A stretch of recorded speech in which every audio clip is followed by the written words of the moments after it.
Hello दोस्तों, काफ़ी student का सवाल है कि हमारे फर्स्ट ईयर में कितने सब्जेक्ट हैं, कितनी परीक्षाएं लगने वाली हैं और मिनिमम पासिंग मार्क्स की रिक्वायरमेंट कितनी रहती है पर सब्जेक्ट। उसको लेकर के इस वीडियो में डिटेल में डिस्कशन करने वाले हैं। सारे आपके डाउट्स को दूर करने वाले हैं, तो वीडियो को पूरा देखिएगा। चैनल पर नए हैं सब्सक्राइब जरूर करें इसी प्रकार से इंपॉर्टेंट वीडियोज़ के लिए। सबसे पहली बात, स्क्रीन पर आप यहाँ पर देख रहे हैं पंजीकृत शिक्षा विभागीय परीक्षाएं राजस्थान बीकानेर की आपकी ये फर्स्ट ईयर की मार्कशीट का आपको थोड़ा सा डेमो दिखा देता हूँ, चीज़ें आपके ठीक प्रकार से क्लियर हो जाए। तो यहाँ पर आप देख रहे हैं प्रथम वर्ष की अंक तालिका, जिसमें आप यहाँ पर देखेंगे कि राइट साइड आपके यहाँ पर फोटो लगी रहेगी और इधर आपके सबसे पहले कॉलेज का नाम, नामांकन रोल नंबर आपका खुद का नाम रहेगा, पिता का नाम, माता का नाम और सैद्धांतिक पक्ष यहाँ पर ये चीज़ें रहेंगी।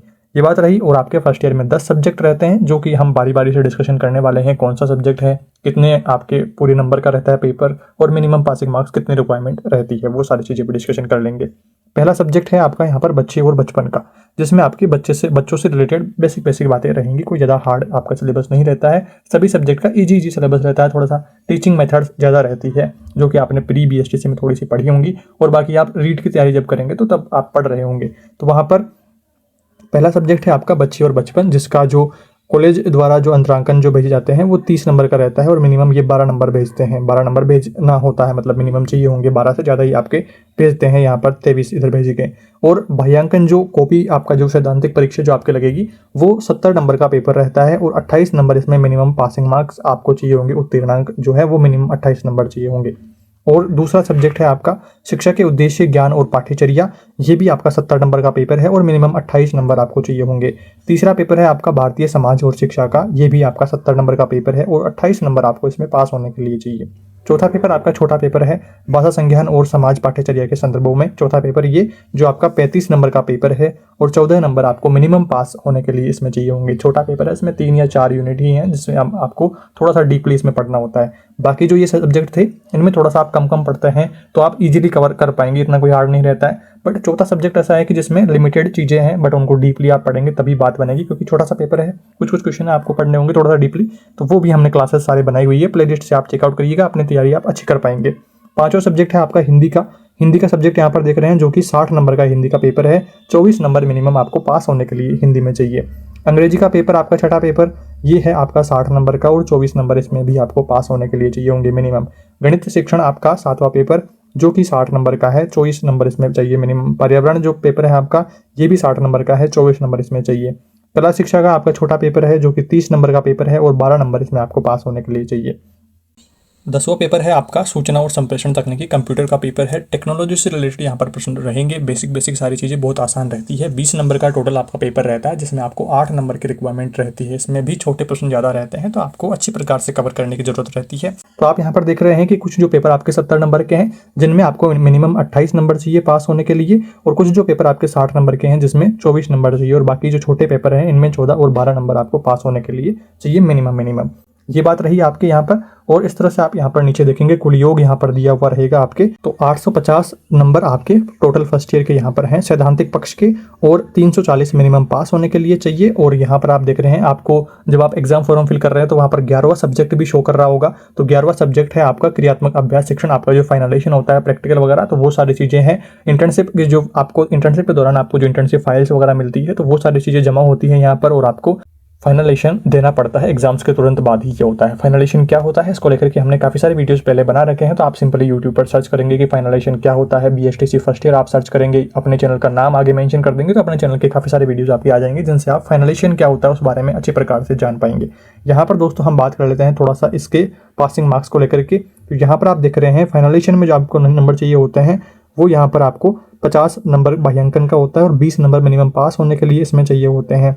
और अंतरांकन जो कॉलेज की तरफ से मार्क्स होते हैं वो 100 नंबर होते हैं और मिनिमम 40 नंबर चाहिए होते हैं। कॉलेज वाले अच्छे नंबर भेजने की कोशिश करते हैं, और यहाँ पर इसका जो टोटल योग है वो 150 नंबर का है और मिनिमम पास होने के लिए 60 नंबर चाहिए। जब ये सारी चीज़ें कंप्लीट आपकी ठीक प्रकार से सारी होती है, तो यहाँ पर आपके उत्तीर्ण इस प्रकार से लिखा हुआ रहता है। तो ये था आपके 11 सब्जेक्ट्स को लेकर के सारा हमने संक्षेप में सारी चीज़ें डिस्कशन कर ली है। अब हम बात कर लेते हैं गाइडलाइंस को लेकर के, कि अगर आपके यहाँ पर देखिए मिनिमम पासिंग मार्क्स 40% की हमने बात करी है कि 40% प्राप्त करना अनिवार्य है। अगर 40% से कम रहता है तो आपका पेपर बैक रह जाएगा जिस भी पेपर में, और 2 पेपर मैक्सिमम आपके बैक रह सकते हैं किन्हीं 2 प्रश्न पत्रों में। यहाँ पर आप क्लियरली मेंशन कर देख रहे हैं कि किन्हीं 2 प्रश्न पत्र में भायांकन अंतरांकन में अनुत्तीर्ण अनुपस्थित रहने की स्थिति में उसे द्वितीय वर्ष के लिए क्रमोन्नत किया जाएगा। जिसके लिए यहाँ पर जो शर्तें क्या क्या रहेंगी वो हम डिस्कशन कर लेते हैं। और आप सेकेंड ईयर में तभी जा पाएंगे जब मैक्सिमम आपके सिर्फ 2 सब्जेक्ट में बैक रहे, चाहे वो अंतरांकन में रहे या बाह्यांकन में रहे, तो वो चीज़ें हैं।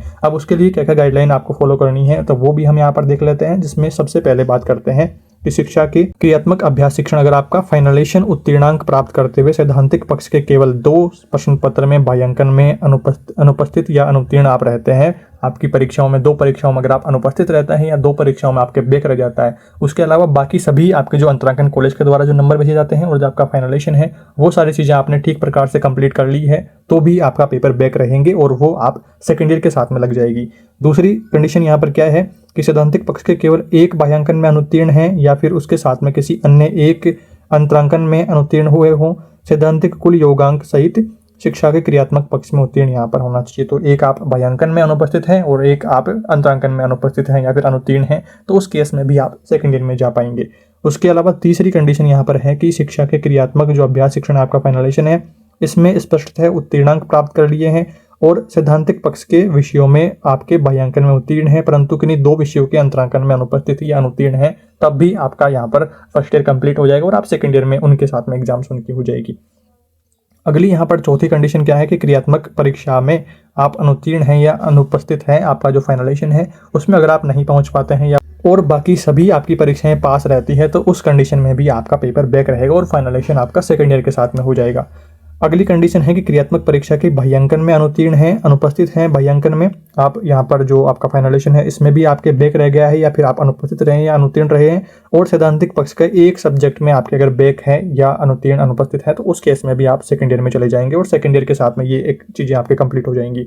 उसके बाद में अगली कंडीशन है कि क्रियात्मक परीक्षा के बाह्यांकन में अनुत्तीर्ण अनुपस्थित तथा सैद्धांतिक पक्ष के 1 विषय के अंतरांकन में, 1 विषय के बाह्यांकन में आप रह सकते हैं या फिर 1 विषय के अंतरांकन में, ये तब भी आप सेकेंड ईयर में चले जाएंगे। उसके अलावा बाकी कंडीशंस यहाँ पर ये है कि क्रमोन्नत होने वाले परीक्षार्थियों को प्रवेश से 3 वर्ष के भीतर अनुत्तीर्ण रहे विषयों में उत्तीर्णता प्राप्त करनी अनिवार्य है। इस समयावधि के पश्चात उनका प्रवेश जो है वो निरस्त माना जाएगा। तो प्रवेश से 3 वर्ष के अंतर आपको सारी चीज़ें कंप्लीट करनी होगी। और यहाँ पर आप ये देखते हैं कि एग्जाम के बाद में अगर कोई सब्जेक्ट में आपको ऐसा लग रहा है कि हमारे नंबर कम आए हैं, ज़्यादा आने चाहिए थे, तो उस केस में अगर आपको रीचेकिंग करवानी है तो पुनर्गणना के लिए प्रत्येक विषय का जो शुल्क है वो 75 रुपये है। और इसमें आपको पुनर्गणना में यहाँ पर ध्यान देना है कि सिर्फ आपके नंबर काउंटिंग दोबारा होते हैं। पेपर में आपके अगर किसी प्रश्न में नंबर देना रह गया है तो उसमें नंबर दे देंगे, किसी में अगर डबल काउंट हो गया तो उसमें काटे भी जा सकते हैं, नंबर बढ़ भी सकते हैं, कट भी सकते हैं। सिर्फ नंबर जोड़ने का काम दोबारा से होता है। ये 75 रुपये पर सब्जेक्ट फीस लेने के बाद में। ऐसा अगर आप सोचते हैं कि सिर्फ हमारी टोटल कॉपी दोबारा से चेक होगी, सभी प्रश्नों को एक एक को चेक किया जाएगा, तो ऐसा नहीं होता है। सिर्फ नंबर टोटलिंग आपके दोबारा से वहाँ पर हो जाती है, तो उसमें नंबर बढ़ भी जाते हैं कई बार और कम भी हो जाते हैं। तो ये चीज़ें आपको ध्यान में रखनी है। आई होप दोस्तों आपके विषय से संबंधित हमने सारी चीज़ें यहाँ पर डिस्कशन कर ली है और हमने इनको लेकर के अलग अलग वीडियोज में क्लासेस डाल रखी है। सभी 10 पेपर की तैयारी किस प्रकार से करनी है, क्या क्या चीज़ें आपके महत्वपूर्ण हैं जो एग्जाम में पूछे जाने के चांसेस ज़्यादा रहते हैं। गारंटी देखिए किसी चीज़ की नहीं है, गारंटी ये है कि हम सभी को एक दिन मरना ही है, इस चीज़ की गारंटी जरूर है। पर आप इतना भरोसा कर सकते हैं कि हमारे द्वारा बताए गए सभी वीडियो जिनमें भी आपके जिस पेपर के बारे में बात करी गई है उसमें ही सारा सिलेबस आता है।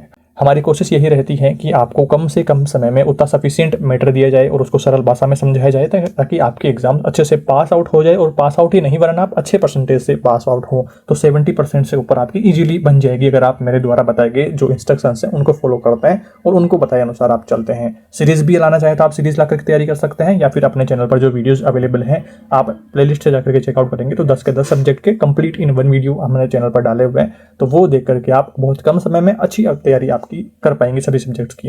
जो आपका 11वां सब्जेक्ट है उसको लेकर के भी हमने पर्टिकुलर वीडियोस बनाए हुए हैं, तो वो आप चैनल पर जाकर के देख लेंगे। कोई डाउट समस्या रहती है इन सब से रिगार्डिंग तो आप कमेंट करके बताएंगे, आगे आने वाले वीडियोस में उनके ऊपर हम डिस्कशन करके आपके डाउट्स को दूर करने की पूरी कोशिश करेंगे। इस वीडियो में दोस्तों इतना ही। लाइक करें, अपने दोस्तों के साथ में शेयर करें। Thank you for watching this video.